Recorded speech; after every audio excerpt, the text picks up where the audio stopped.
Pedagogía de la autonomía. Saberes necesarios para la práctica educativa. Por Paulo Freire. 27. 3.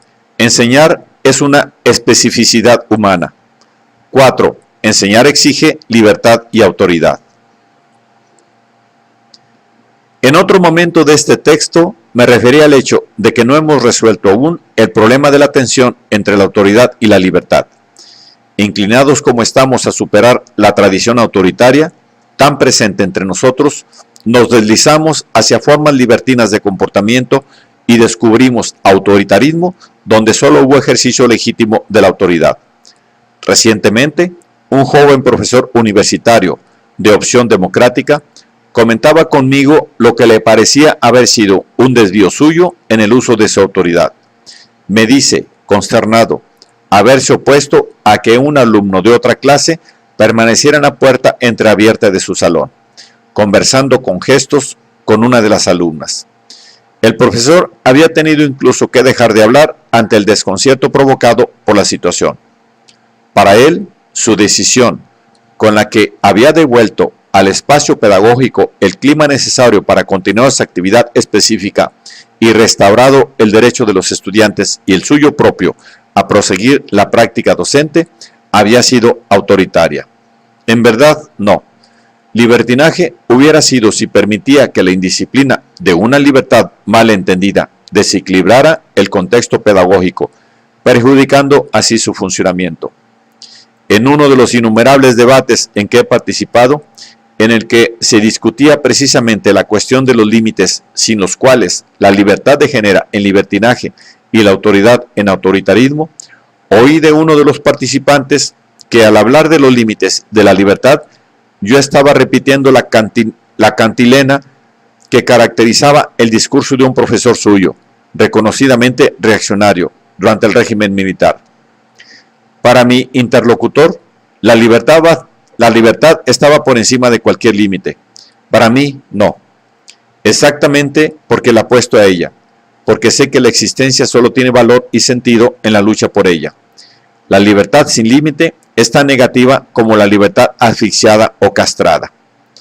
El gran problema al que se enfrenta el educador o educadora de opción democrática es cómo trabajar para hacer posible que la necesidad del límite sea asumida éticamente por la libertad. Cuanto más críticamente la libertad asuma el límite necesario, tanto más autoridad tendrá, éticamente hablando, para seguir luchando en su nombre. Me gustaría dejar una vez más bien claro cuánto le apuesto a la libertad, cuánto me parece fundamental que ella se ejercite asumiendo decisiones. Fue eso, por lo menos, lo que marcó mi experiencia de hijo, de hermano, de alumno, de profesor, de marido, de padre y de ciudadano. La libertad madura en la confrontación con otras libertades, en la defensa de sus derechos de cara a la autoridad de los padres, del profesor, del Estado. Claro está que la libertad del adolescente no siempre le permite tomar la mejor decisión con relación a su porvenir. Es indispensable que los padres participen en las discusiones con los hijos en torno a ese porvenir. No pueden ni deben omitirse, pero necesitan saber y asumir que el futuro es de sus hijos y no suyo.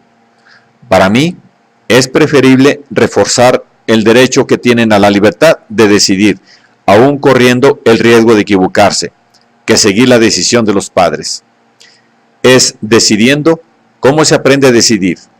No puedo aprender a ser yo mismo si no decido nunca, porque la sabiduría y sensatez de mi padre y de mi madre siempre deciden por mí.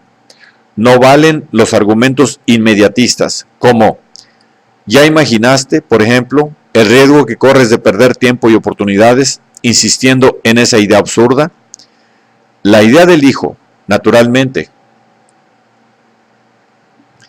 Lo que hay de pragmático en nuestra existencia no puede sobreponerse al imperativo ético del que no podemos huir. El hijo tiene, mínimamente, el derecho de probar lo absurdo de su idea. Por otro lado, la decisión de asumir las consecuencias del acto de decidir forma parte del aprendizaje. No hay decisión a la que no continúen efectos esperados, poco esperados o inesperados. Es por eso por lo que la decisión es un proceso responsable. Una de las tareas pedagógicas de los padres es hacer obvio para los hijos que participar en su proceso de toma de decisión no es entrometerse, sino cumplir, incluso un deber, siempre y cuando no pretendan asumir la misión de decidir por ellos. La participación de los padres debe darse sobre todo en el análisis, junto con los hijos, de las posibles consecuencias de la decisión que va a ser tomada. La posición del padre o de la madre es la de quien, sin ningún prejuicio o disminución de su autoridad, humildemente acepta el papel de enorme importancia de asesor o asesora del hijo o de la hija. Asesor que, aunque batiéndose por el acierto de su visión de las cosas, nunca intenta imponer su voluntad ni se exaspera porque su punto de vista no fue adoptado.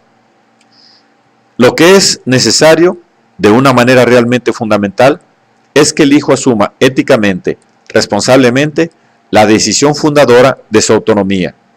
Nadie es autónomo primero para después decidir. La autonomía se va constituyendo en la experiencia de varias, innumerables decisiones que van siendo tomadas. ¿Por qué? Por ejemplo, no desafiar al hijo, todavía niño, para que participe en la elección de la mejor hora para hacer sus tareas escolares. ¿Por qué el mejor tiempo para esa tarea es siempre el de los padres? ¿Por qué perder la oportunidad de ir señalando siempre a los hijos el deber y el derecho que tienen como personas de ir forjando su propia autonomía? Nadie es sujeto de la autonomía de nadie. Por otro lado, nadie madura de repente a los 25 años. Las personas van madurando todos los días, ¿o no? La autonomía, en cuanto a maduración del ser para sí, es proceso, es llegar a ser. No sucede en una fecha prevista. Es en este sentido en el que una pedagogía de la autonomía tiene que estar centrada en experiencias estimuladoras de la decisión y de la responsabilidad, valga decir, en experiencias respetuosas de la libertad. Una cosa me parece hoy mucho más clara. Nunca tuve miedo de apostarle a la libertad, a la seriedad, a la amorosidad, a la solidaridad, en cuya lucha aprendí el valor y la importancia de la rabia. Nunca temí ser criticado por mi mujer, por mis hijas, por mis hijos, ni por mis alumnos y alumnas con quienes he trabajado a lo largo de los años, por haberle apostado demasiado a la libertad, a la esperanza, a la palabra del otro, a su voluntad de erguirse y volverse a erguir, de haber sido más ingenuo que crítico.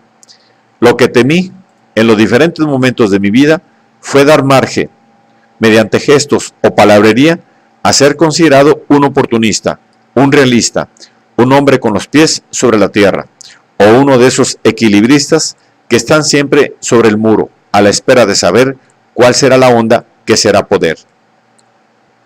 Lo que siempre rechacé deliberadamente, en nombre del respeto mismo a la libertad, fue su distorsión en libertinaje. Lo que siempre busqué fue vivir en plenitud la relación tensa, contradictoria y no mecánica, entre autoridad y libertad, en el sentido de asegurar el respeto entre ambas, cuya ruptura provoca la hipertrofia de una o de otra.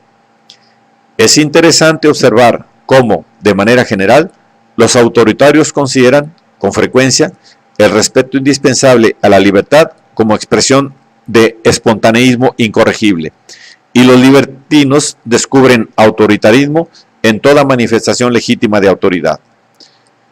La posición más difícil, indiscutiblemente correcta, es la del demócrata, coherente con su sueño solidario e igualitario, para quien no existe autoridad sin libertad, ni ésta sin aquella.